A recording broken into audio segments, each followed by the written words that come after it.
Elementos de astrofísica y las estrellas, por Gonzalo Duque Escobar, Manizales, abril de 2020.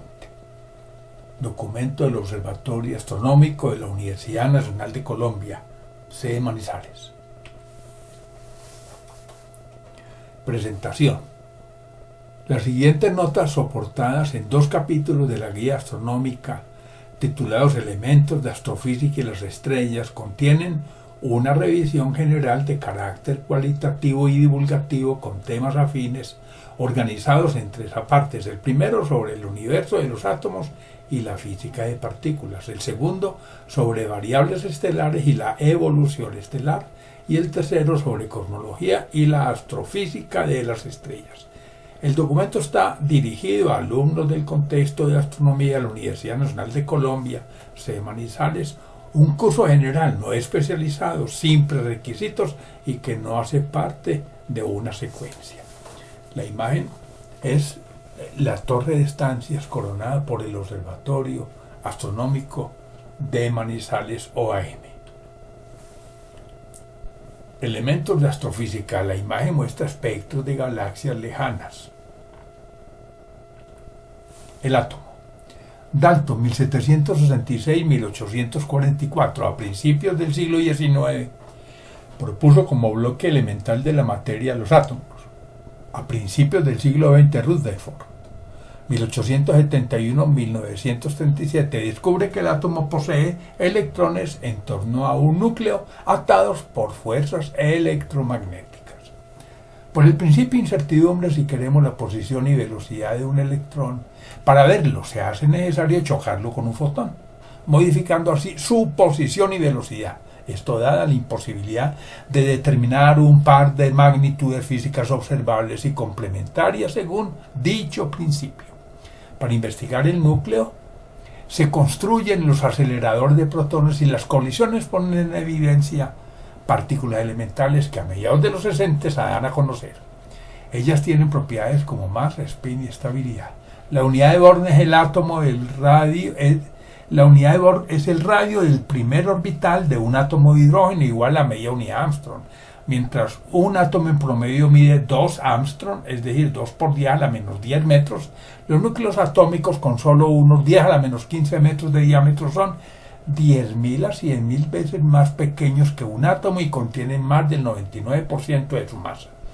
Si el núcleo de un átomo fuera este escritorio, los electrones estarían de aquí, desde el escritorio, a 5 y a 50 kilómetros, dependiendo de los orbitales y el tipo de átomo, claro. Bueno, la imagen está ilustrando arriba un átomo en 3 dimensiones y abajo el átomo de carbono. Vemos en el átomo de carbono que hay 6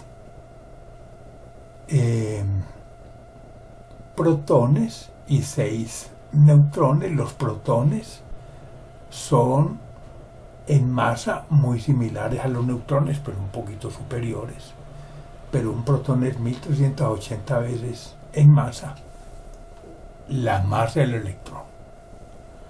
Como hay 6 protones, ese es el elemento número 6. Estructuras atómicas. En el átomo normal el número de electrones y protones es igual. Unión es un átomo desequilibrado por la vía de los electrones. Si es de carga positiva recibe el nombre de cation, si es negativa anión. Un isótopo es una forma alterna de elementos y se produce desequilibrando un átomo por la vía de los neutrones. En el hidrógeno no hay neutrones, es un elemento que no tiene ni un protón. Entonces, si tuviera varios protones, el papel de los neutrones es atar el núcleo, que no se separen. ¿Y por qué se rechazan los protones? Porque son positivos. En los átomos pesados el número de neutrones supera al de protones. Por ejemplo, el uranio 238, que es el isótopo del uranio, en donde el número de protones más neutrones o número másico vale 238, pues los protones no son sino 92, pero hay 146 neutrones. En estado natural conocemos 92 elementos del hidrógeno al uranio y solamente 2 son líquidos, bromo y mercurio. Los compuestos son combinaciones de átomos de elementos y las moléculas, la unidad más pequeña de un compuesto. Estamos viendo aquí tres tipos de enlaces: el iónico, el covalente y el metálico. En el iónico es un enlace entre un elemento metálico y uno no metálico, por ejemplo NaCl. El enlace covalente, los electrones se comparten, por ejemplo el HCl, comparten el electrón.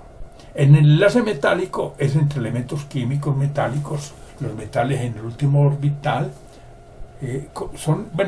tienen muchos electrones, y los del último orbital, esos electrones no están controlados por el núcleo de forma estricta y fuerte, por lo tanto son como de libre disposición y se comparten, generando así los amarres. Constantes fundamentales son pocas las constantes universales fundamentales que conocemos.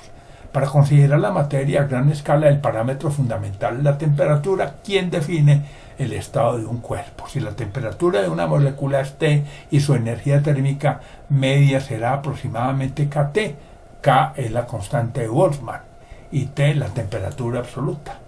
La constante K relaciona entonces temperatura absoluta con energía. Además, con el descubrimiento de los materiales aislantes topológicos predichos en los años 70, se conocen otros dos estados de la materia: superconductores y superfluidos. Superconductividad, ¿qué es? Es la capacidad intrínseca de ciertos materiales para conducir la electricidad sin resistencia ni pérdidas en determinadas condiciones.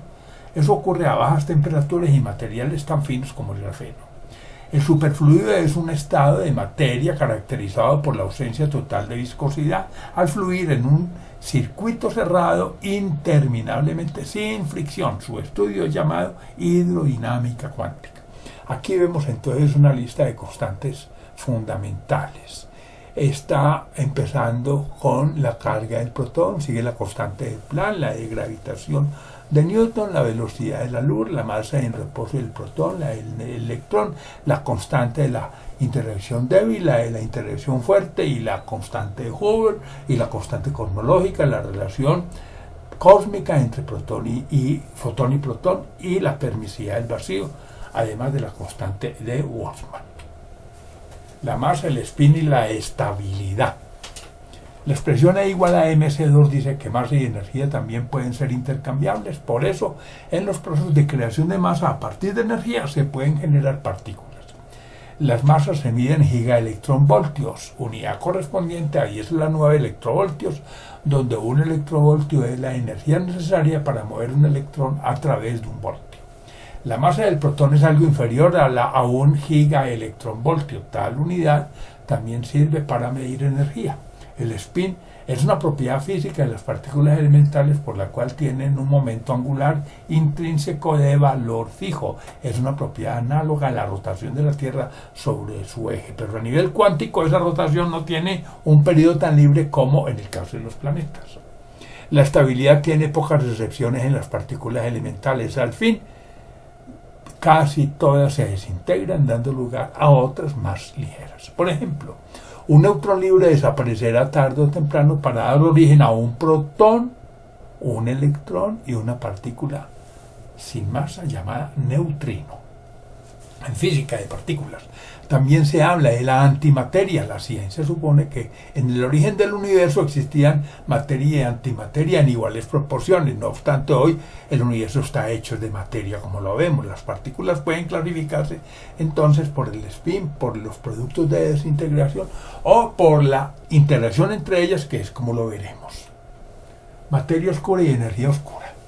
Y respecto a la materia y energía oscura, hoy no solamente se estudia que el universo se constituye en un 73% de energía oscura y un 23% de materia másica oscura, contra un 4% de materia bariónica o en forma de átomos, como la vemos, sino que también existe una energía que hace que la expansión del universo se esté acelerando. La hipotética existencia de una materia oscura que no emite radiación alguna, que no vemos pero que sí advertimos sus efectos gravitacionales sobre la luz y las galaxias, fue inferida por la rotación anómala de las estrellas dentro de la galaxia.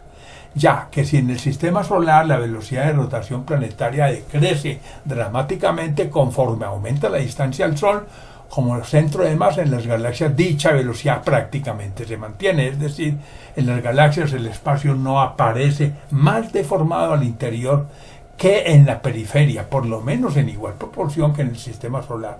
Esto da origen a la hipótesis de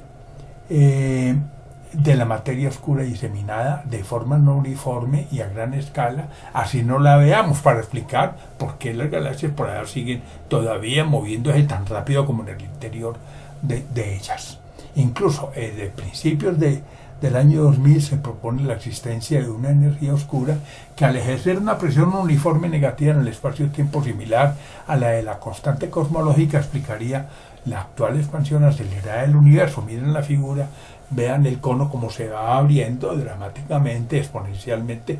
¿Por qué? Porque esa es la representación en 2 dimensiones del espacio-tiempo, y abajo está el Big Bang, pero conforme vamos alejándonos se va acelerando y no se va dando esa expansión amortiguada, como cuando una campana hace un ruido, ¡pum!, que baja así. Y arriba estamos viendo una distribución caótica de materia en todo el universo, pero por todas partes. Es una ilustración simplemente.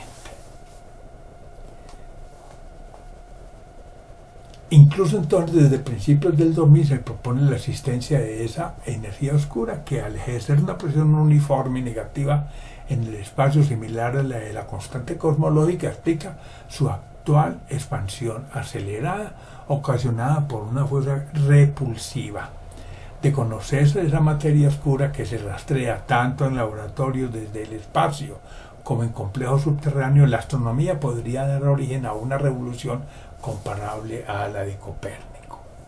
Partículas elementales. En el cuadro estamos viendo en 3 colores 24 partículas elementales. Las 12 primeras son moradas y verdes, son los quarks, que significan pesados, y los leptones, los verdecitos, que significan livianos. Y las otras 12, aquí no se ven sino 4 cuadros azules, porque hay 8 gluones y se generalizó con 1. Bueno, de todas maneras, dice, los leptones son el electrón y los mesones mu y del tau con sus correspondientes neutrinos, electrónico, mono y del tau. Todos tienen spin un medio, tomando como unidad la constante h de Planck. En las 3 primeras la carga es -1 y en los neutrinos vale 0, tomando como base el protón, que es positivo. La masa es en su orden: para el electrón 0,511, para el muón 105,7, para la partícula del tau 1780. Y en los neutrinos, si es el electrónico, menos de 10 a la menos 5, en el mónico menos de 0,65 y en el del tau menos de 250, hablando de megaelectronvoltios. De todos, el electrón es estable, la partícula de W y tau no son estables, y los neutrinos electrónico mu y del tau parecen ser estables. Si ha imaginado usted la importancia de los electrones, mire el caso del sonido, el color y la resistencia. Los ingenieros nos ganamos la plata con los electrones, los químicos porque hacen compuestos y los civiles porque calculamos resistencia, pero también quien pinta, etcétera, incluso quien habla, pues el sonido depende de los electrones, así de sencillo. Los quarks. Se necesitan 3 para formar un protón o un neutrón, y son arriba, abajo, cima, extraño, fondo y encantado. Ver cargas y masas en este cuadro que tenemos acá. Los quarks, junto con los leptones, que son los livianos, electrón, mu y del tau, y con sus neutrinos correspondientes, son constituyentes fundamentales de la materia visible y son las partículas más pequeñas que el hombre ha logrado identificar. Los bosones son el fotón, el gravitón o los 8 gluones y las partículas W y Z. Si a los quarks y leptones se les llama fermiones por tener espino medio, los bosones tienen un espino fragmentario, así: el fotón 1, W1, Z1. Los gluones hay 8 tipos, también 1, y el gravitón sí tiene una distinta, que es 2. Bosones, leptones, quarks. En la física, las 12 partículas elementales ya señaladas y las 4 interacciones fundamentales son los elementos básicos a partir de los cuales se constituye la estructura del universo. Los quarks constituyen los hadrones, agrupándose en tríos. Los 8 hadrones son el protón, el neutrón, sigma neutro, sigma positivo, sigma negativo, xi neutro, xi negativo y lambda. Los bariones están formados por 3 quarks. De ellos solo son estables el neutrino y el protón. Existe otro gran número de bariones, aunque todos inestables. Los mesones se constituyen por un quark y un antiquark. De los mesones tenemos el pión positivo, el pión negativo, el kaón neutro, el kaón positivo y el antikaón neutro. El intercambio de bosones virtuales entre 2 fermiones produce las 4 fuerzas fundamentales de la naturaleza: electromagnetismo, gravedad, interacción nuclear fuerte e interacción nuclear débil. Observen aquí el mapa de partículas elementales. Están los hadrones, los bariones, los mesones, los leptones y los quarks.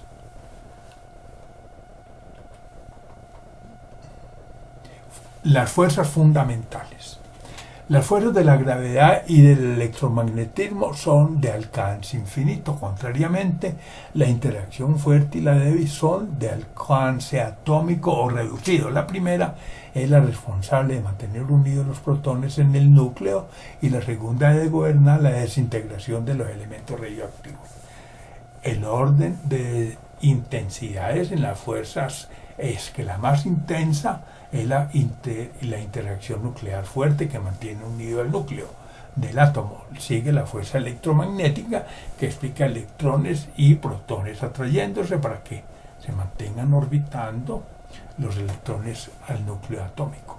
Sigue la fuerza nuclear débil, que es la de las partículas que tienen que ver con la radiactividad general, y por última la fuerza de gravedad, cuya constante vale 10 a la menos 11, mostrando que es la más débil de todas, la más débil de las 4 fuerzas. Mientras la teoría de la gran unificación busca unificar 3 fuerzas fundamentales: la fuerza nuclear débil, fuerza nuclear fuerte y la fuerza electromagnética, pero excluye a la fuerza de la gravedad. La teoría del todo consideraría integrar o unificar las 4 fuerzas fundamentales. Al igual que la materia, el espacio y el tiempo surgen a partir del Big Bang, que es el punto inicial del universo. También las fuerzas fundamentales se originan a partir de ese momento inicial llamado la Gran Explosión, cuyo inicio se remonta a unos 13.800 millones de años.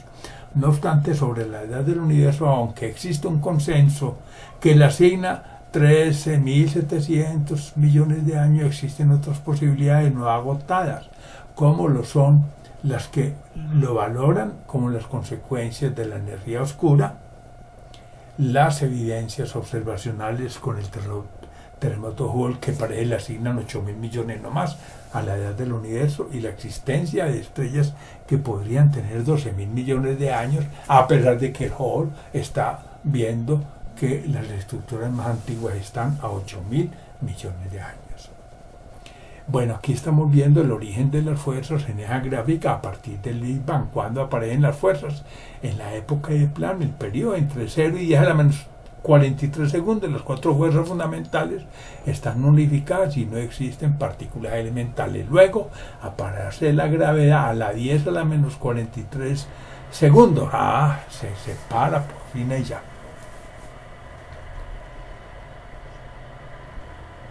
Continúa la nuclear fuerte, que aparece a la 10 a la menos 35 segundos.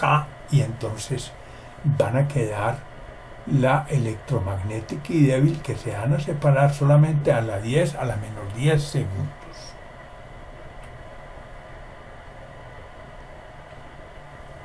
A partir del Big Bang. Los eventos iniciales, de acuerdo con la teoría del Big Bang en función del tiempo cosmológico, son: 1. La gran explosión ocurrida hace unos 13.800 millones de años. Continúan 3 fases: la del universo muy primigenio, la del universo primigenio y la de formación de estructuras. El universo muy primigenio, en la primera fase, fue la atracción de segundo Fue la fracción de segundo en la cual las partículas tenían una energía tan alta que solo es posible reproducirse en un acelerador de partículas. Sobresalen allí la época de Planck antes de 10 a la menos 43 segundos, seguida de la época de la gran unificación desde 10 a la menos 43 hasta 10 a la menos 33 segundos, y por último la inflación cósmica de 10 a la menos 36 a 10 a la menos 33 segundos. Luego, ya durante el universo primigenio, que es la segunda fase, según la física de alta energía se forman los primeros protones, neutrones y electrones, luego los núcleos y finalmente los átomos. Con la formación del hidrógeno neutro surge el conocido fondo cósmico de microondas. Vean la imagen en la parte inferior, eso es lo que obtuvo el proyecto COBE, esas anomalías, esos rizos que muestran cuál puede ser el origen de las galaxias en el universo. Sobresalen aquí la época electrodébil desde 10 a la menos 12 segundos, digamos en ese momento, la ruptura de la supersimetría según la cual el universo tiene que romperse a una energía por debajo de 1 teraelectronvoltio. Sigue la época del hadrón, 10 a la menos 6 a 10 a la menos 2 segundos, la nucleosíntesis, desde 1 segundo hasta 3 minutos de existencia del universo, la dominación de la materia, los primeros 70.000 años, la recombinación, cuando el universo ya se despeja y lo podemos ver todo, porque antes con la radiación no se podía ver nada. Eso ocurrió hace 300.000 años después del Big Bang. Estaba muy joven el universo todavía.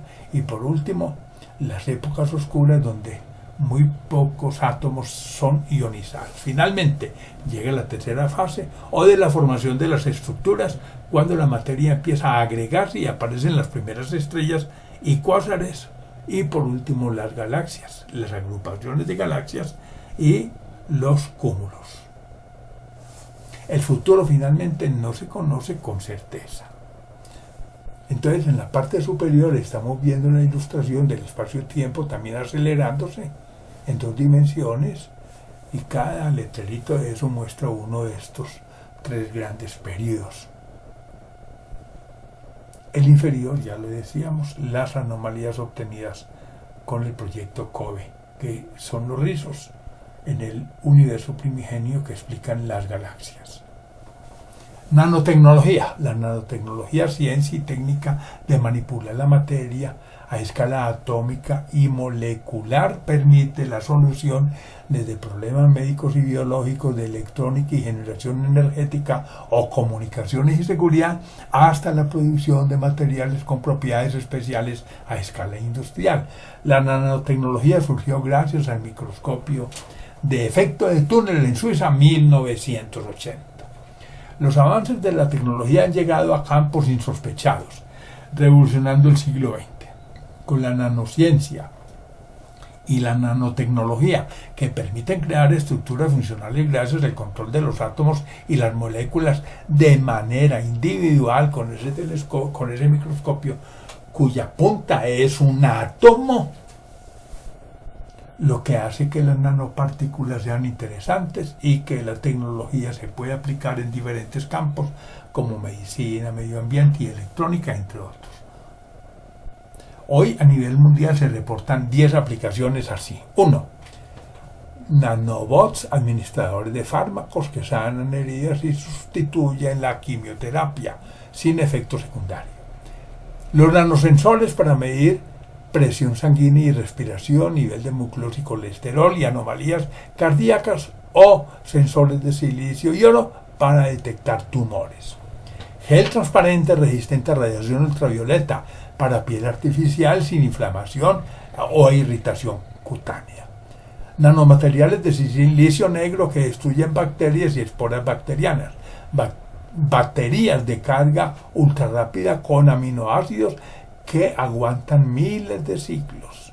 nanobacterios de óxido de litio del tamaño de un grano de arena, pero con carga y vida útil comparable a una batería normal, películas plásticas y envases de sílice polimérico resistentes al calor que preservan alimentos impidiendo el flujo de humedad, óxido de carbono y oxígeno.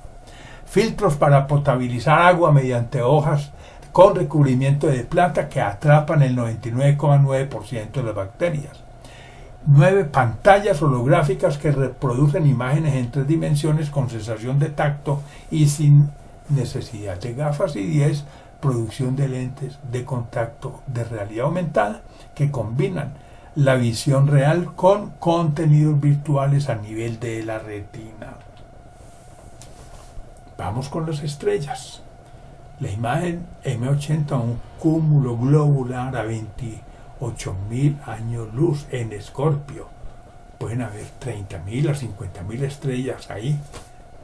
Es una edad comparable a la de los orígenes de la galaxia. Miren la estabilidad del sistema entonces. Y si son estrellas de vieja, tienen que ser estrellas de pequeña masa. Las variables estelares son muchas las variables que se pueden conseguir a través del análisis de la luz, es decir, el análisis espectral y de la medición de algunas propiedades estelares. Por ejemplo, se puede conseguir la masa, el radio, brillo, temperatura, energía radiante, composición y movimiento estelar, incluso la distancia por medios geodésicos. En la imagen de la derecha arriba, ¿qué vemos? Vemos los rangos de las variables estelares mostrando el dominio de las variables de las magnitudes del estado de las estrellas en comparación con el Sol. La masa, por ejemplo, comparada con la del Sol en una estrella en general varía desde una centésima hasta 100 veces. El radio desde una centésima a 1000 veces. La densidad desde 10 a la menos 7 hasta 10 a las 5 veces, la magnitud desde una 10.000ª hasta 1000 veces, la temperatura superficial, por supuesto, ¿no? Desde una décima hasta 10 veces, la velocidad de rotación desde una décima hasta 100 veces más rápida, y la generación de energía desde una centésima hasta 10.000 veces la que el Sol está emitiendo. La interferometría. En la imagen de abajo vemos el análisis con la luz de una estrella, mostrando a la izquierda con luz no descompuesta y a la derecha con luz descompuesta.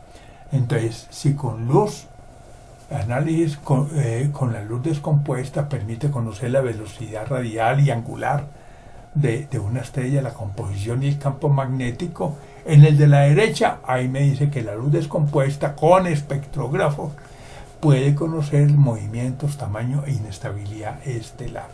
La interferometría es una técnica que combina la luz captada por el telescopio o radiotelescopio para obtener una imagen de mayor resolución aplicando un principio de superposición.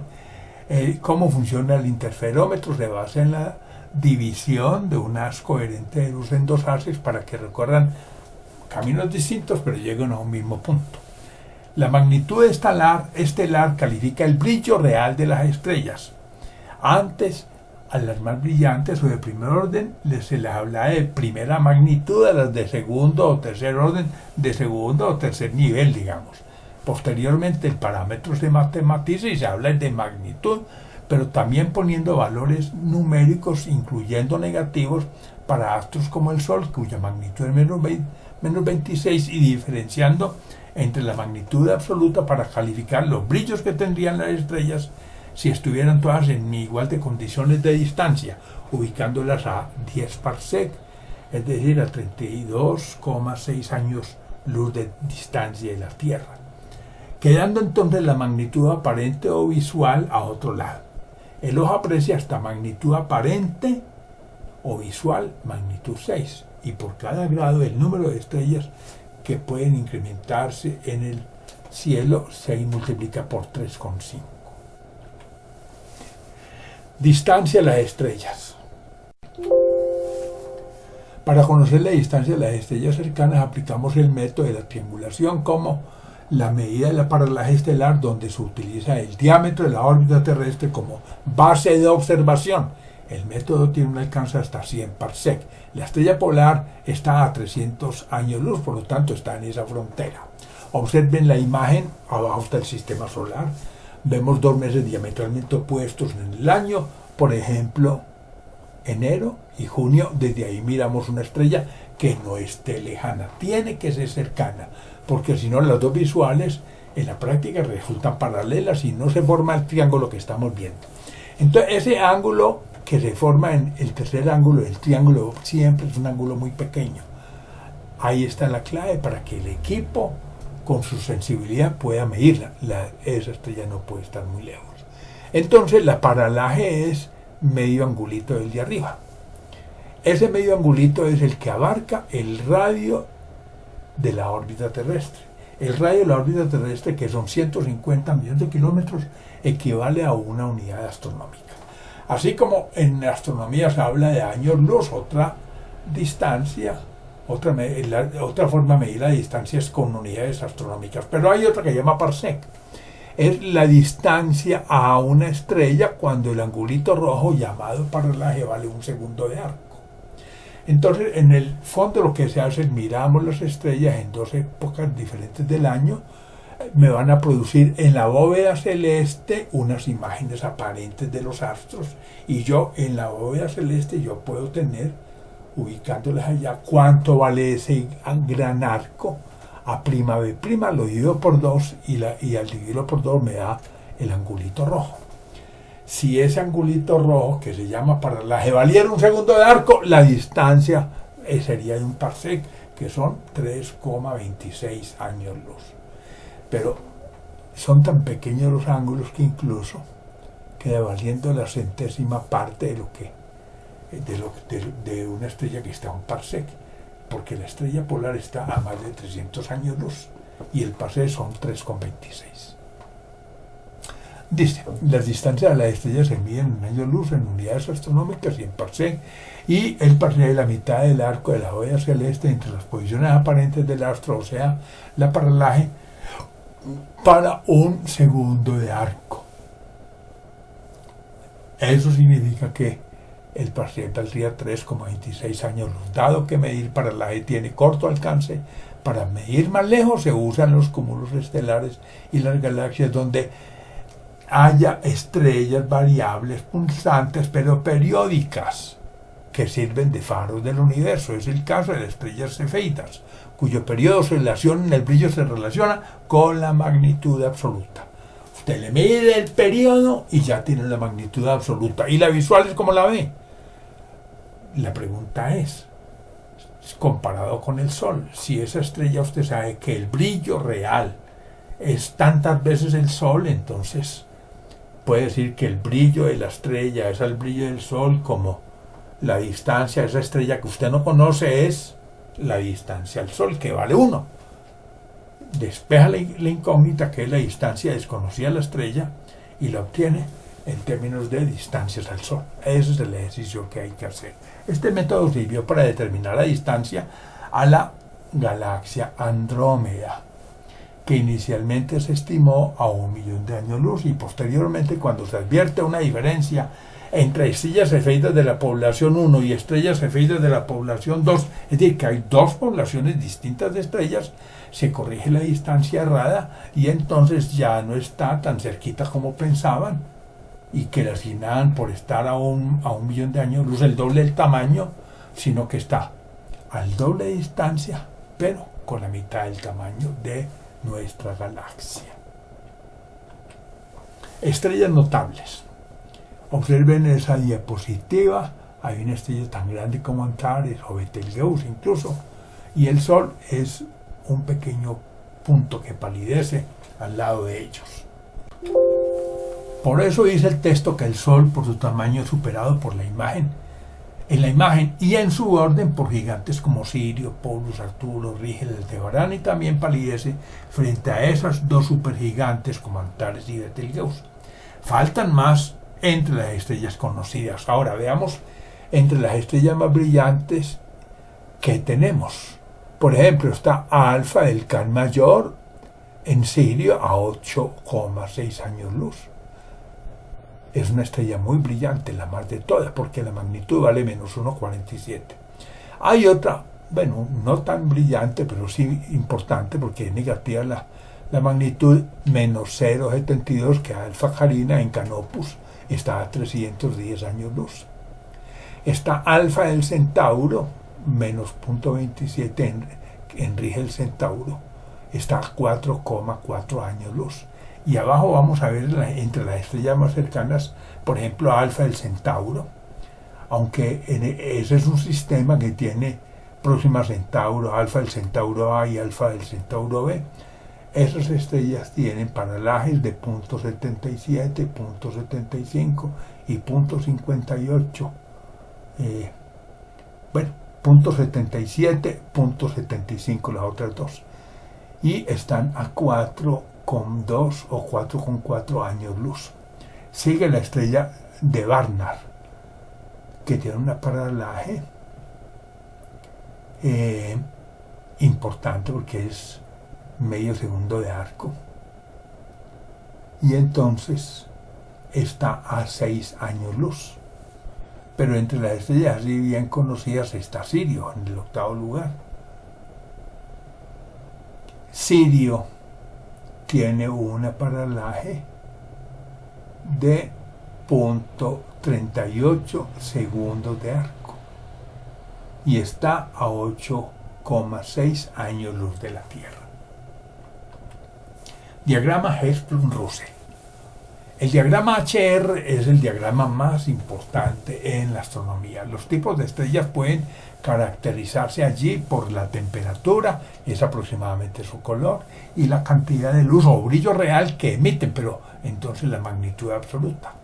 Ese diagrama HR es un plano cartesiano al cual llevamos las estrellas según ese par de coordenadas, la temperatura superficial en el eje de las X y el brillo real en el eje de la Y o eje vertical. La diagonal más poblada de ese diagrama siempre resulta densa en estrellas. Ahí se acomodan la gran mayoría.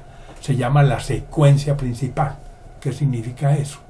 Que si está la gran mayoría de estrellas en ese lugar es porque el mayor tiempo en la vida de una estrella lo pasa en esa región. Y esa región separa dos zonas, a la izquierda y abajo son enanas, y a la derecha y arriba son gigantes rojas. Las enanas generalmente son enanas blancas.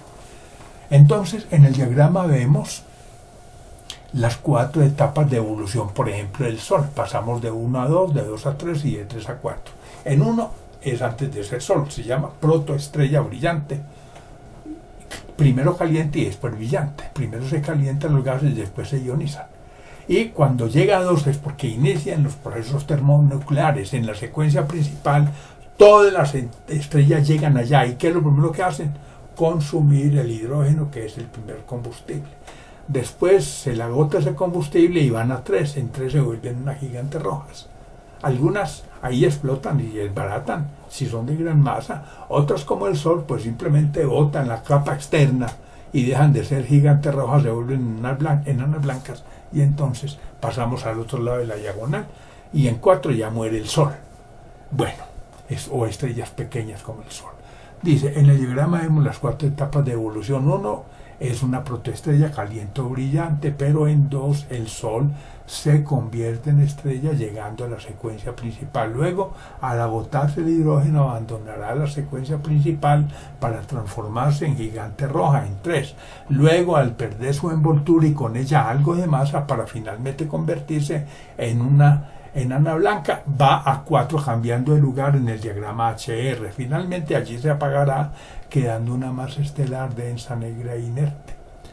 Nota, las estrellas masivas en la fase gigante roja, cuando forman hierro, se destruyen en forma de supernova, quedando como estrellas neutrónicas o agujeros negros.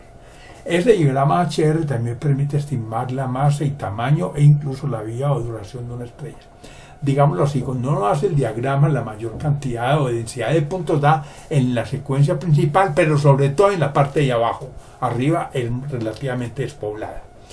¿Por qué la mayoría de las estrellas dan abajo? Pues porque no solamente dan en la secuencia principal, porque ahí pasan la mayor parte de su vida, sino que al mismo tiempo Las estrellas de pequeña masa duran mucho y las de gran masa poco. Por eso es más poblada la región de abajo en la secuencia principal. Allí la densidad de estrella entonces cambia y también la temperatura del horno termonuclear en cada una. Digámoslo así, ¿quién tiene más masa para combustión? Las de arriba. Entonces, ¿por qué no duran más? Porque el horno termonuclear arde más rápido. Y abajo, que tienen pocas masas, el horno termonuclear no alcanza tan altas temperaturas y arde más lentamente. Por eso duran más las estrellas de pequeña masa. Ahora, si cojo solamente la secuencia principal, también puedo tener una idea de cuál es la de más masa, la de más arriba, y cuál es la de más radio, la de más arriba. Gran masa y gran diámetro. Las de abajo pequeña masa y pequeño diámetro. Solo en la secuencia principal. Zonificación del diagrama HR. Si en el diagrama HR la mayoría de las estrellas se sitúa sobre la secuencia principal, entonces ¿por qué esta concentración? Bueno, entonces veamos otra vez el eje de las X. En el eje de las X del diagrama HR tengo la temperatura superficial, que es el color aproximadamente. Pero esa temperatura se da con clases espectrales O, B, A, F, G, K, M y siguen otras porque son 10, ahí no hay sino 7 que son las más importantes. Y cada clase espectral se va a subdividir para tener más resolución. Pero digamos, son clases espectrales. Las de más alta temperatura son la O y la B. Entonces, en el eje de las X, la temperatura abajo, de alta a más baja, la M es más fría. Y lo mismo la luminosidad, las más brillantes arriba, pero las menos brillantes debajo. En términos de magnitud absoluta, vamos de magnitud 4 a menos 4, que es negativa, por lo tanto muy brillante, hasta magnitud más 20. Un telescopio para ver una estrella de magnitud 20, que ya es prácticamente un borroncito, tiene que ser un telescopio muy bueno. Y miren los colores. Los colores en la superficie son los que están dando en esa figura. Entonces mire que la secuencia principal separa la zona de gigantes rojas de la de enanas blancas. Así de simple. Dice, si en el diagrama HR la mayoría de las estrellas se sitúa en la secuencia principal, entonces ¿por qué esa concentración? Gran parte de su vida lo pasa a una estrella en esa región del diagrama HR donde se inicia transformando el hidrógeno en helio. Si es una estrella de gran masa tendrá más brillo, también durará menos y se ubicará arriba y a la izquierda. Y si es de masa precaria será una enana roja que podrá durar mucho y que se ubicará abajo y a la estrella. Todo porque el horno termonuclear es más frío.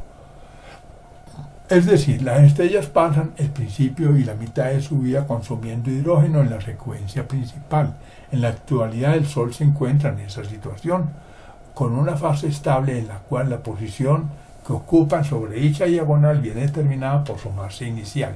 Arriba las de gran masa, azules, gigantes azules, abajo las de pequeña masa, enanas rojas. ¿Cómo se transforma el hidrógeno en helio? Por dos modos, por dos vías. El primer proceso es la cadena protón-protón, tomando 4 átomos de hidrógeno para obtener uno de helio, convirtiendo en energía la masa restante. Este proceso es importante en estrellas del tamaño del Sol o menores. Y la segunda reacción es de la fusión en el ciclo CNO, en el cual los 3 átomos, carbono, nitrógeno y oxígeno, sirven de catalizador para convertir 4 hidrógenos, ahí hay 4 protones, en un helio, 2 protones y 2 neutrones, va a sobrar masita, para convertir en energía esa masa restante. Esa es la fuente de energía dominante en estrellas masivas, las del ciclo CNO, porque la línea protón-protón es para estrellas como el Sol o estrellas de pequeña masa. Clases espectrales. Las estrellas están divididas en 10 clases espectrales, a cada una de las cuales le asignan una letra del alfabeto en la sucesión así: O, B, A, F, G, K, M, R, N, S, conforme cae la temperatura.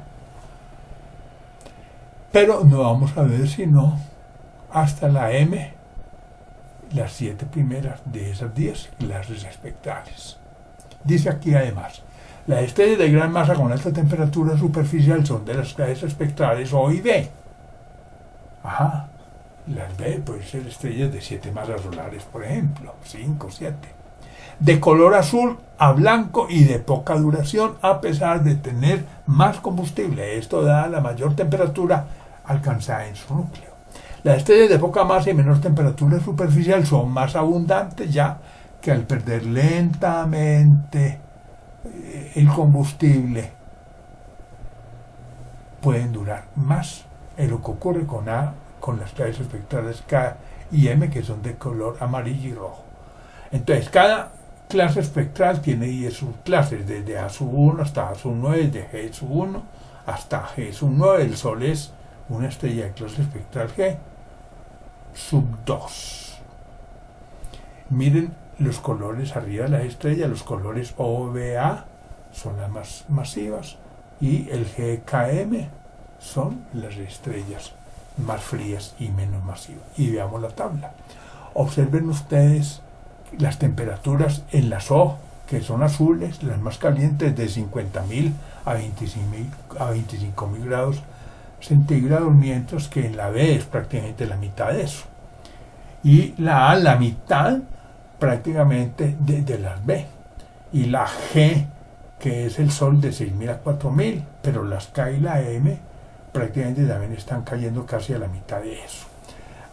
Vemos los colores y vemos la abundancia de estrellas. Miren la abundancia de K y M, 37,7%, y la G, 16%, la F, 10% abundantes. Las de arriba, las 3 primeras clases espectrales, que son más calientes, 1%, 3% y 2%. Y también me da las líneas espectrales dominantes en esas estrellas. Clases de brillos. En el sistema MK, en honor a esos dos señores que están allá, se clasifica la luminosidad asignando números romanos del 1 al 7 para establecer diferencias fundamentales según las características de las líneas espectrales de absorción.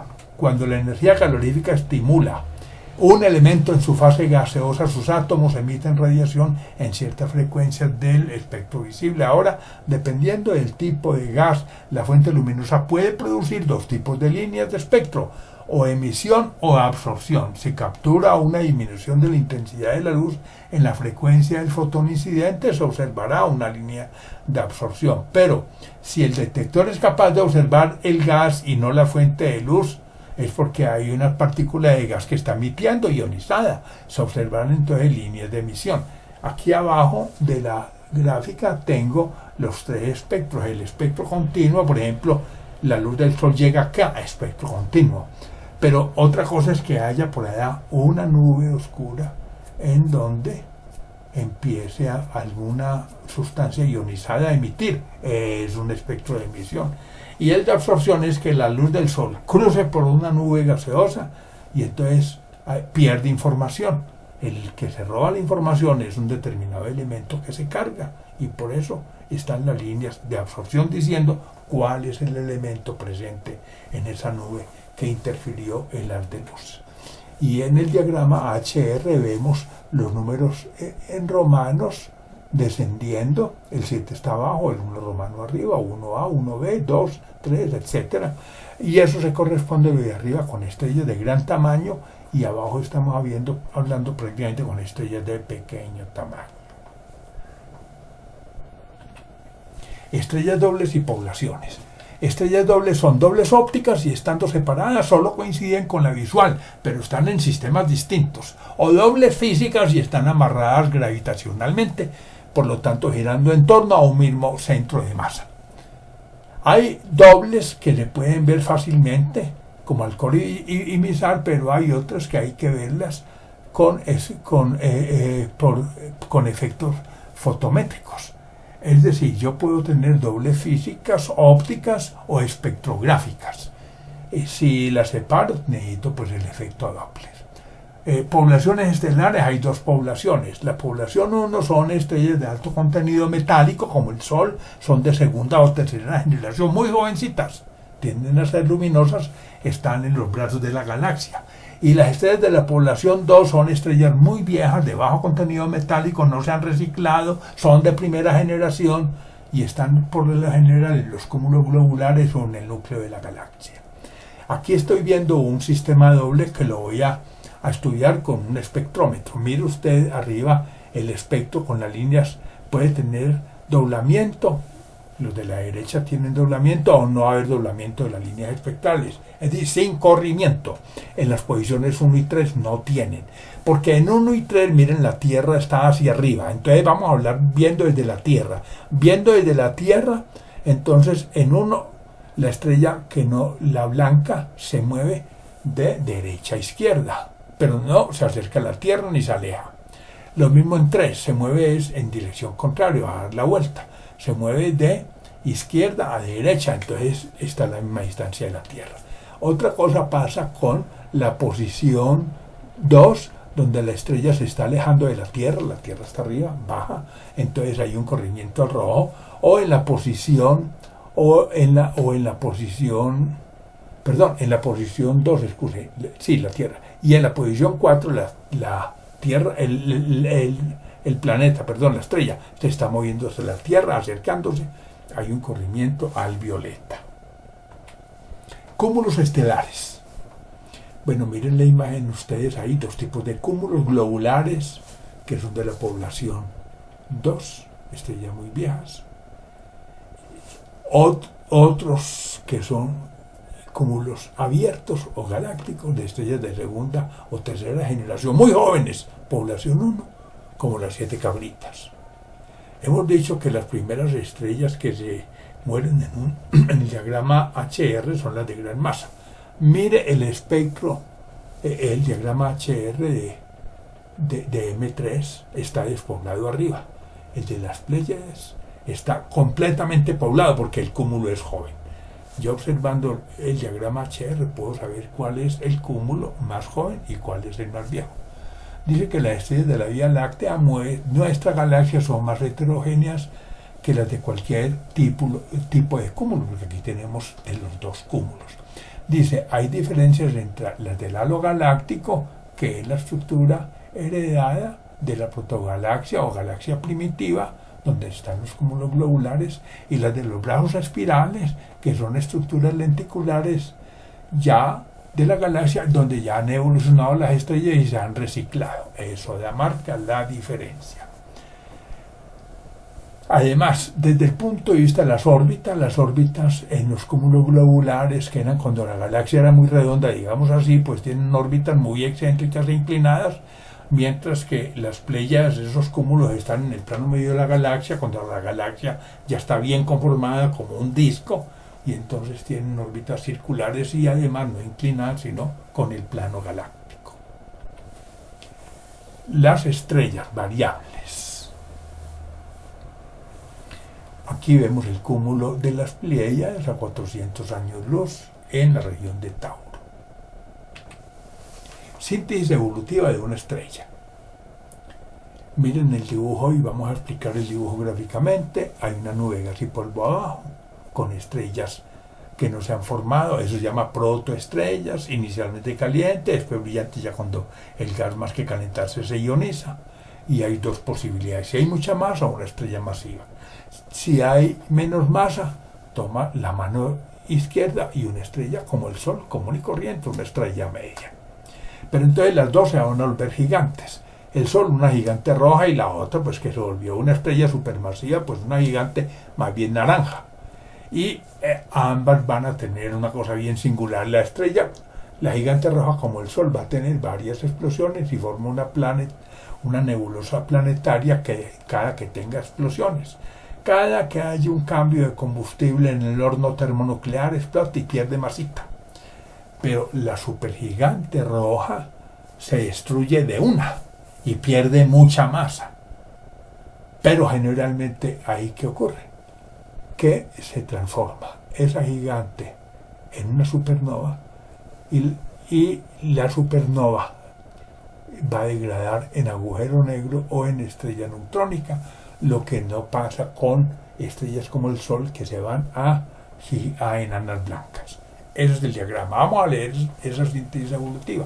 Dice 1. Colapso gravitacional de una nube de gas y polvo formando primero una protoestrella caliente y luego una protoestrella brillante con gas ionizado. El incremento de temperatura se explica por el colapso gravitacional proveyendo energía de acreción. Esa energía es la energía del colapso gravitacional. 2. Nace la estrella cuando se enciende el horno termonuclear y entra a la secuencia principal para consumir el hidrógeno como su primer combustible. No olviden que cualquier estrella empieza en la secuencia principal. ¿Qué hace una estrella ahí? Consume el hidrógeno en helio. ¿Cuál es el combustible? Hidrógeno. Las cenizas, helio. Y cuando sale de ahí dura casi toda la vida. Cuando se le acabe el primer combustible. Porque luego tomará otro combustible. ¿Cuál es? Las cenizas del anterior proceso, pero ya como gigante roja. 3. Agotado el hidrógeno, el núcleo apagado colapsa incrementando su temperatura para luego reencenderse generando una onda de choque, tomando un nuevo combustible, dilatando las capas externas para convertirse en gigante roja y subir al respectivo cuadrante. Entonces, la tercera etapa es simplemente sacó el combustible y abandonamos la secuencia principal para volvernos gigante roja. 4. Cada reencendida del horno termonuclear provoca estrellas novas, hace que la estrella pierda masa, formando una nebulosa planetaria, caso en el cual hasta que la estrella ya sin envoltura se transforme en una enana blanca para bajar en el diagrama HR, pero si es una estrella masiva explotará en forma de supernova, con lo cual se destruye perdiendo masa considerable y no podrá llegar a la fase de enana blanca. Entonces allá vamos a tener o varias novas si son estrellas pequeñas, varios episodios pueden ser, y va a haber pérdida de masa, o un gran paroxismo si es una estrella de gran masa. Así de simple, y va a perder mucha masa con el paroxismo. Agotado todo el combustible, 5.1, cuando esa estrella de masa mediocre o modesta o pequeña, después de pasar a la fase de enana blanca, se apaga y colapsa, quedando una densa masa estelar negra, ya que con menos de 1,4 masas solares el colapso se detiene gracias a la presión de degeneración de los electrones. Se apaga el horno y empieza a colapsar la estrella y alguien para el colapso. ¿Quién? Los electrones degenerados. O en estrellas masivas, tras la fase de supernova, el colapso cambiará la suerte dependiendo de la masa final del astro. Pierde mucho, pero ¿qué queda? Si la masa que queda está entre 1,4 y 2 masas solares, será una estrella neutrónica, donde el colapso del astro lo detendrá la presión de degeneración de los neutrones. Es decir, el astro colapsó, superó la presión de degeneración de los electrones, pero hubo alguien que lo paró, otra presión, la de los neutrones. Pero si la masa supera 2 masas solares, será un agujero negro, porque ya no hay quien detenga el colapso. Se superan ambas presiones de degeneración y se rompe el espacio-tiempo. Es lo que tenemos allá en la gráfica. Nucleosíntesis estelar. Vamos a ver un momento aquí el cuadro en la parte de abajo. A la derecha tengo en el eje de las X la temperatura en millones de grados centígrados, 10 millones, 100 millones, 1000 millones, 10.000 millones de grados centígrados en el horno termonuclear. En el eje de la Y tengo la energía por nucleón en electrovoltios, megaelectrovoltios.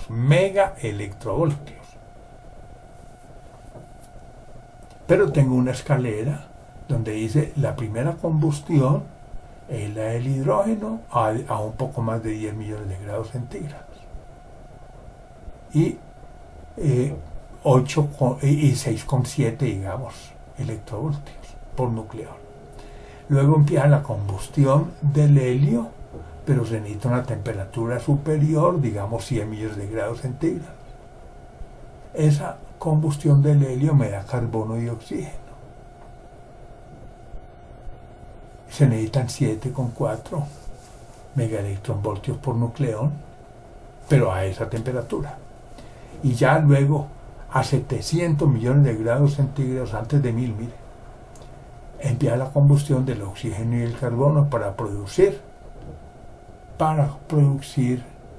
magnesio,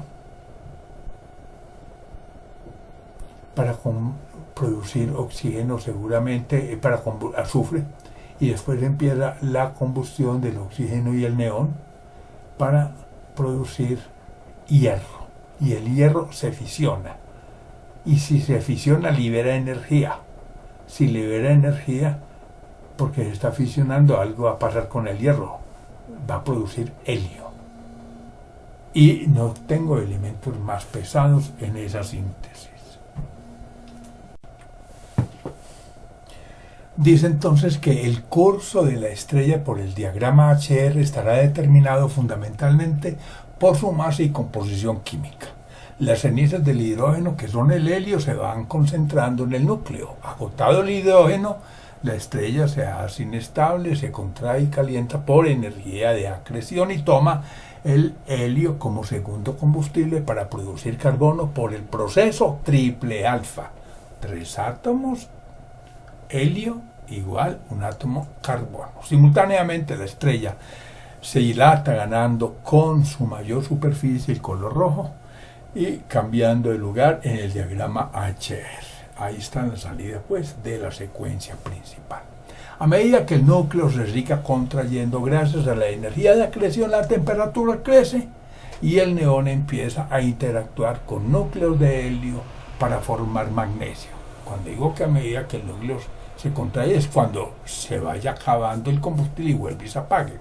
Agotado el helio utilizable por el cese de la presión termonuclear, colapsa el núcleo e incrementa su temperatura a niveles más vertiginosos, permitiendo la fusión de núcleos aún más pesados. Si se trata de estrellas masivas, de este modo sucesivamente aparecerán núcleos de isótopos de elementos con números másicos múltiplos de 4 hasta alcanzar el hierro para fisionarse en helio y producir una supernova en cuya onda de choque se forman elementos más pesados que el hierro.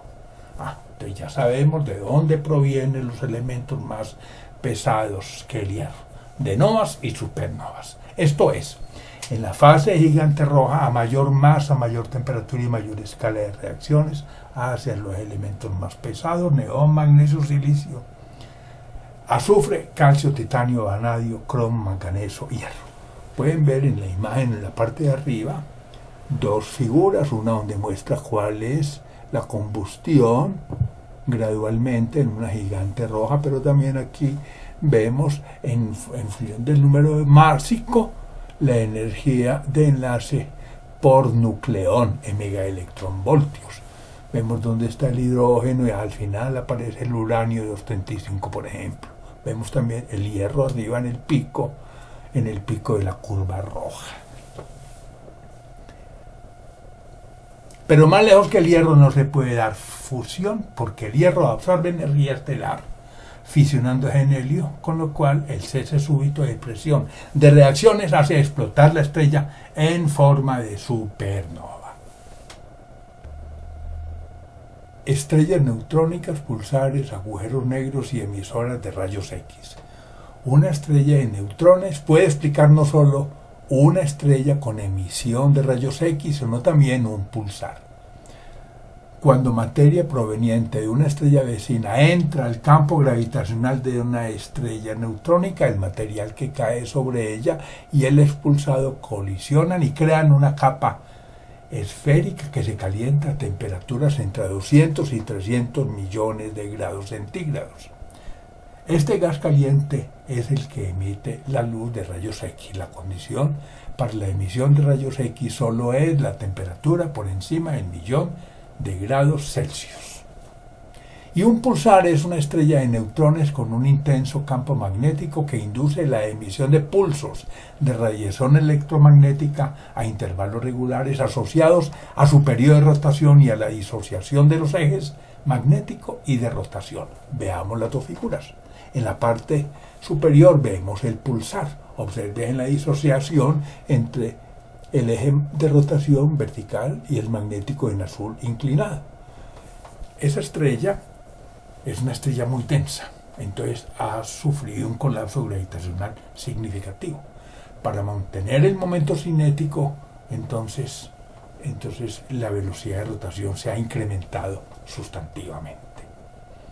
Por lo tanto, la frecuencia de emisión suele ser alta en estas estrellas. En la parte inferior estamos viendo el efecto de jet y de emisiones de rayos X en un agujero negro, pero también puede ocurrir que la gigante roja le transfirió materia no a un agujero negro sino a una estrella neutrónica.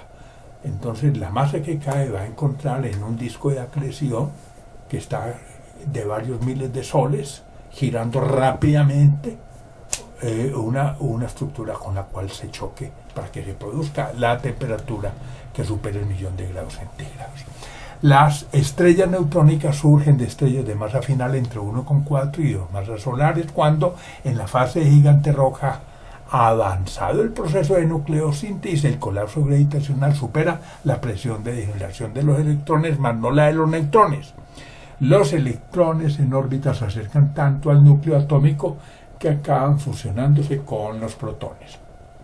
Se denomina materia degenerada, aquella en la cual una fracción importante de la presión proviene del principio de exclusión de Pauli, que establece que dos fermiones no pueden tener los mismos números cuánticos.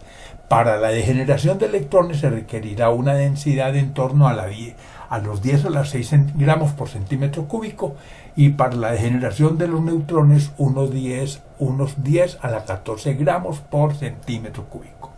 Los agujeros negros se forman en un proceso de colapso gravitatorio que se da en una gigante roja con una masa inicial de 10 a 25 masas solares.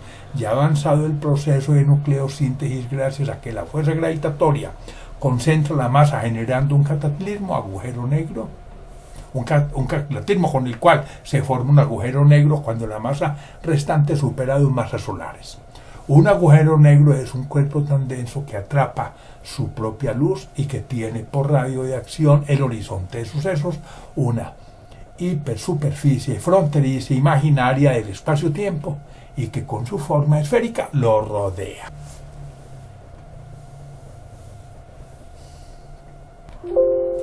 Estrellas variables 1. Son las estrellas que experimentan una variación en su brillo cuando fluctúan, ya por causas intrínsecas si la estrella se expande o se contrae, ya por causas extrínsecas como en el caso de las variables eclipsantes. Las primeras pueden ser estrellas variables pulsantes, explosivas o de otro tipo. A su vez, las pulsantes son variables intrínsecas que se subdividen en dos subclases: las de pulsación radial como RR de la Lira, cefeidas e irregulares, y las de pulsación no radial como las variables Z y SETI. Las estrellas de 5 a 7 masas solares suelen ser inestables y esto explica las cefeidas. Ven la zona en el diagrama HR, observen una línea verde delimitando una región, miren dónde está la secuencia principal, dónde está el Sol, y veo también una escala ahí de magnitudes. Pero en general, en una región así como esa se encuentran ubicadas las estrellas que se están señalando en ese diagrama como inestables. Dice, entre todas las variables sobresalen las cefeidas que deben su nombre a delta Cefeo y cuyos periodos que van de un día a varias semanas son proporcionales a su magnitud absoluta, razón por la cual, al contrarrestar su magnitud absoluta y aparente, sirven de faros para valorar la distancia a cúmulos y galaxias donde se detecten. En principio existen dos tipos de cefeidas: las clásicas y cefeidas típicas de población 1 y las cefeidas tipo W de la Virgen de la población 2. Las W de la Virgen son más brillantes y con periodos de 30 a 150 días. Se reconocen como RB Tauri. De otro lado, las variables RR de la Lira son estrellas diferentes a las cefeidas, ya que tienen periodos de 1 a 24 horas, aunque también sirven como faros indicadores de distancia. Entonces el proceso es simple, aplicando lo que encontró Kepler en el año de 1604, la intensidad de la luz cae con el cuadrado de la distancia. Sabiendo usted con el espectro si es de la población 1 o 2 esa estrella, pues le mide el periodo. Hay unas de periodo largo, otras de periodo corto. Para cada clase de estrellas hay una relación intensidad-periodo claro. Con el periodo ya sabe cuál es el brillo real comparado con el Sol. Y entonces usted necesita saber a qué distancia está esa estrella. A esa distancia es que está todas las estrellas de esa familia, si es que se trata de un cúmulo. Entonces es la estrella que me da la distancia al cúmulo. Aplico la fórmula que la intensidad del 1 es a la intensidad del Sol, que vale 1, como la distancia desconocida al cuadrado es a la distancia al Sol al cuadrado, que vale 1. Pues saco raíz cuadrada y obtengo, por supuesto, la distancia a esa estrella, que es la distancia al cúmulo al cual ella pertenece. Estrellas variables 2. Las explosivas son las cataclísmicas, casonovas y supernovas, mientras las variables de otro tipo son las estrellas que cambian de brillo o aspecto por razones físicas diversas. En las variables de otro tipo entran estrellas que experimentan erupciones en sus superficies, como llamaradas o eyecciones de magma. Novas y supernovas. Mientras las novas son estrellas que aumentan enormemente su brillo de forma súbita y luego palidecen gradualmente, pero no pueden repetir los episodios existiendo durante cierto tiempo, pero sí pueden, contrariamente, las supernovas no. Tras el cataclismo se altera o destruye la estrella para transformarse en estrella neutrónica o agujero negro. Las novas son estrellas que explotan varias veces cuando se presentan desequilibrios entre la gravedad y el combustible nuclear, lo que suele ocurrir durante el proceso de nucleosíntesis. Las novas contribuyen a la nucleosíntesis de procesos de algunos elementos que no se producen igual en los ciclos habituales, y con mayor razón también lo hacen las supernovas en su colosal paroxismo. Y las supernovas pueden ser cataclismos relacionados con procesos rápidos de acreción de masa desde una gigante a una enana blanca compañera, lo que puede suceder en sistemas estelares binarios muy cercanos, o por la fisión de hierro en helio en el proceso de nucleosíntesis, con lo cual al final del ciclo estelar da origen a las estrellas neutrónicas o a los agujeros negros. En la imagen superior estoy viendo la formación de una nova con un disco de acreción desde una gigante roja que invadió un campo gravitacional, y abajo simplemente dos momentos, el antes y después de una estrella nova. Estructura de las estrellas. Tomemos el Sol como modelo. Una estrella de magnitud absoluta más 4,7 o visual de menos 26 y clase espectral G2 con unos 4.500 años de edad y que le podrían durar otros 5.000 millones. En el núcleo donde se dan las reacciones termonucleares de fusión nuclear, el medio generalmente se encuentra en estado gaseoso y a gran presión. La temperatura supera los 10 millones de grados centígrados en el núcleo y la densidad los 100 gramos por centímetro cúbico. Sigue la envoltura con una temperatura exterior de 5.500 grados centígrados bajo la fotosfera, que aumenta hacia el interior. Su composición química es constante a través de la envoltura, y entre el núcleo y la fotosfera el calor se transfiere por radiación, por convección y por conducción. Son las tres formas de transmisión de calor. Además, el giro no rígido del astro es más rígido en el interior que en el exterior, pero también en el ecuador que en los poros. Por encima está la fotosfera o región visible, que es la región en cuya temperatura se registran 5.680 grados centígrados y que se hace menor en las manchas solares ubicadas sobre las zonas de emergencia de las corrientes de convección. Estas parecen ser más frías por el freno de las corrientes. Ven ustedes el esquema, el núcleo abajo donde tenemos la temperatura suficiente para las reacciones termonucleares. Después viene una envoltura en celdas convectivas. Siempre las celdas convectivas en los sistemas son apareadas por una ley de la naturaleza, así como una cuerda que se estempla de una catenaria. Esto ocurre con corrientes de convección desde un sartén hasta en una estrella, y allá donde emergen están las manchas solares. Es donde se da la especie de freno que explica las manchas solares. Continúa la cromósfera, una región de estructura especular que rodea la fotósfera y que muestra las protuberancias, que son masas gaseosas a modo de erupciones, y las fulguraciones constituidas por el plasma solar, responsable de las auroras polares y tormentas magnéticas sobre la Tierra. Ya vemos una protuberancia como una erupción volcánica, así de simple. Ya en el exterior aparece la corona, una región más externa que es la cromósfera, donde la temperatura se eleva a 1.000.000 de grados centígrados. Esta se hace visible en eclipses y provee el viento solar que se extiende más allá de la Tierra. El viento solar está constituido por corrientes de gas tenue, más tenue que la corona, que fluyen con velocidad de cientos de kilómetros por segundo y que genera una presión que modifica la magnetosfera de la Tierra. Entonces el viento solar es lo que explica lo que estamos viendo en esta nueva diapositiva de magnetismo y actividad solar. Observen la Tierra muy diminuta con un campo magnético enorme deformado como si fuera una araña por el viento solar. Dice, se presume la formación de un campo magnético entre la zona convectiva del Sol con la circulación convectiva del plasma conductor funcionando a modo de una dinamo. Se destruye el campo magnético primordial de la estrella y se genera un campo magnético bipolar. En virtud de la rotación diferencial del Sol, al enrollarse el magnetismo formando un campo toroidal de cuerdas de flujo que envuelven el Sol, el campo magnético presiona el plasma y produce eyecciones masivas a modo de erupciones. Como referente, en el caso de la Tierra, las corrientes eléctricas del núcleo externo generan un campo magnético que se amplifica por las celdas convectivas del manto terrestre, y esto explica nuestro campo en la Tierra.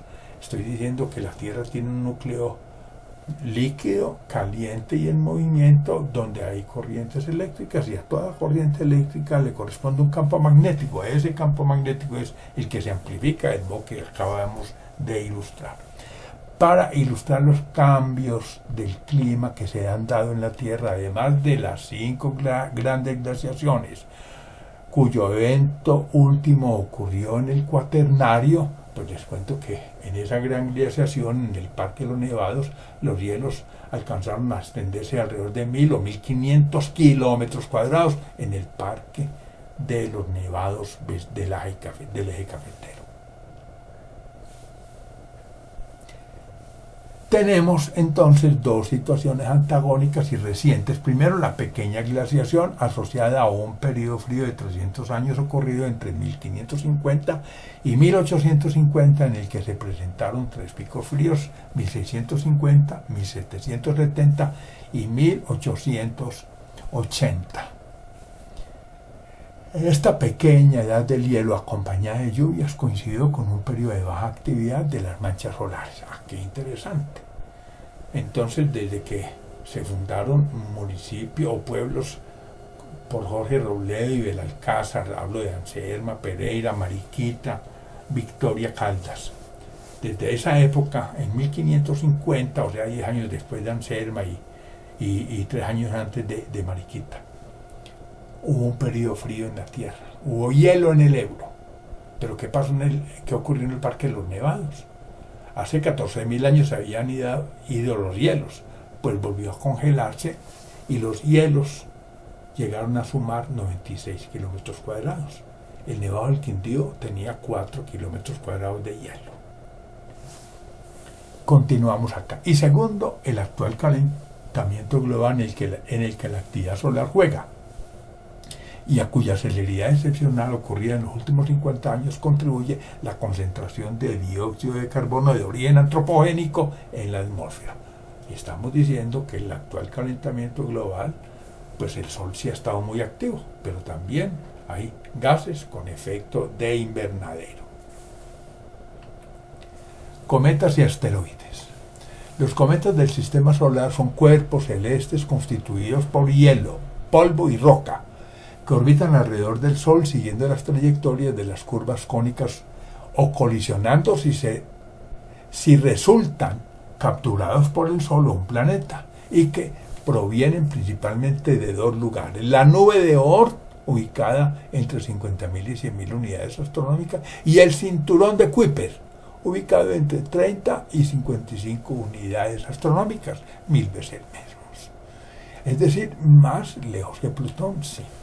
Ambas estructuras son realmente remanentes del disco protoplanetario del Sol, mientras los planetas de periodo largo provienen de la nube de Oort, los de periodo corto del cinturón de Kuiper.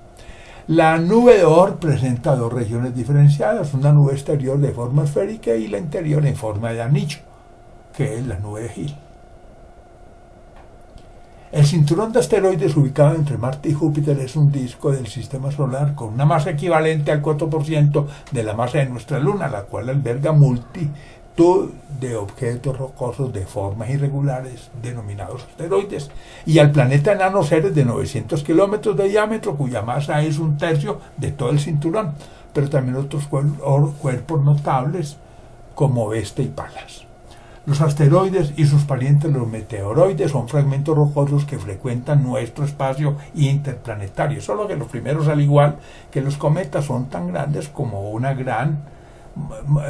una montaña o un bloque rocoso de importancia, mientras los segundos, que les suceden en tamaño, resultan similares a arenas, gravas, bloques de roca, etc. Unos y otros tienen un origen que puede asociarse a la génesis del sistema planetario o a procesos catastróficos como colisiones con la Luna.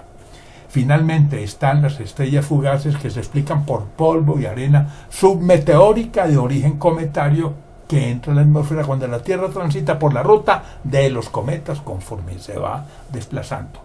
Las bolas de fuego son causadas por fragmentos mayores al entrar a la atmósfera de la Tierra para consumirse sin que se logre alcanzar su superficie, tal cual lo hacen estos meteoritos del tamaño de un grano de maíz o de un frijol.